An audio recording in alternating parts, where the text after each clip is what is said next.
It is reasonable to believe that different football leagues attract players of different playing strengths. In the previous video, we saw one way of incorporating this into a mathematical model for rating football players. In this video, we will point out a drawback of that approach and propose a slight improvement.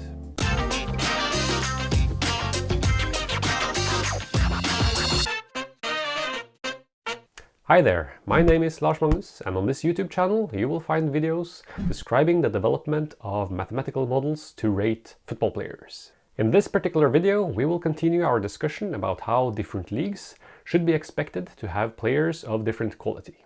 To follow this discussion, it is recommended that you have first seen video 20, and there is a link to that video in the description below. Let's start by looking at how our current rating model expresses the rating of a player. The rating has three components: an individual player component, an age component, and a component based on the current league of the player. It is this latter term that was recently added in video 20. So what could be the drawback of adding this league component? Well, for one, the league component is based solely on the current league of the player. So what happens when a player moves from one league to another? Does his rating make a jump corresponding to the difference in the league component? To illustrate this, we will use Welsh international Sam Vokes as an example. Having played for Burnley since the 2012-2013 season, he has seen a fair share of promotions and relegations. Playing in the Championship for 2 seasons until promoted after the 2013-2014 season, followed by 1 season in the Premier League, another season in the Championship, and in 2016-2017, finally having a season without promotion or relegation. Let us have a look at the rating development of Sam Vokes according to our rating models. First, let us look at the rating curve according to the model without any league component. The curve is smooth, and Vokes seems to be performing at a relatively stable level. Now, with the league component, the curve is not as smooth as before. Furthermore, some of the kinks can be attributed to the change of leagues. For example, near the end of 2011, Vokes moves from Wolves to Burnley, and thereby from the Premier League to the Championship. His rating before the move was 0.41 compared to 0.28 afterwards. This was a big jump, and almost entirely due to the league component. The next jump in 2013 actually seems to have less to do with Vokes, as the model is adjusting itself by modifying all the league components. Then Vokes moves back to the Premier League at the end of 2014, following an injury. There is again a jump, but this is smaller than before. The increase of 0.14 rating points in the league component is compensated by a drop of 0.03 rating points in the individual component. When going back to the Championship in 2015, the decrease of 0.12 rating points in the league component is combined with a 0.04 increase in the individual component.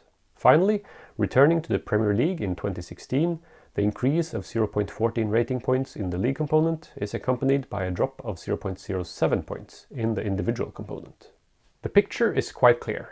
With more minutes played, the individual component can more easily free itself from the grip of the regularization term, and the league component plays a relatively smaller part.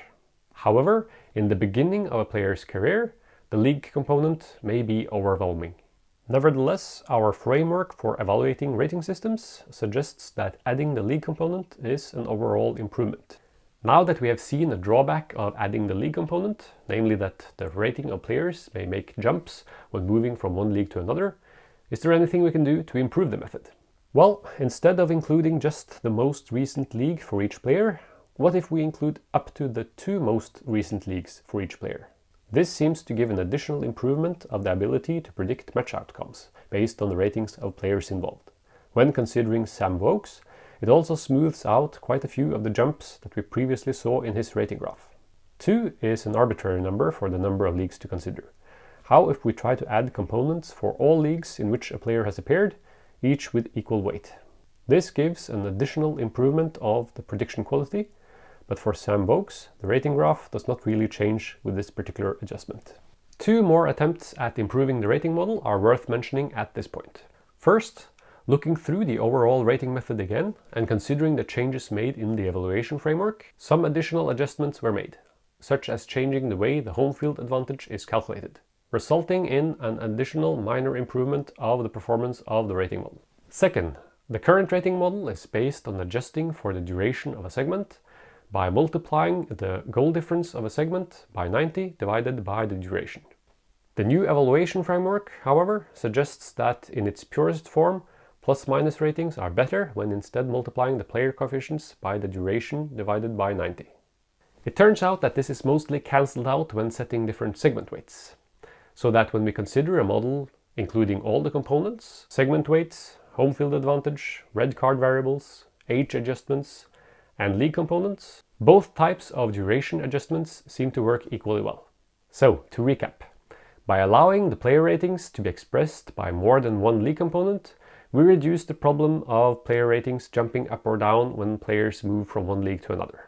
We also get better results when trying to use the ratings to predict outcomes of future matches. This concludes the second part of our attempts at improving the player ratings by adjusting for the difference between leagues. In the third part, we will look at some additional ideas for improving the player ratings. Until then, here are the top 10 players in the dataset used in the evaluation framework using our latest improvement.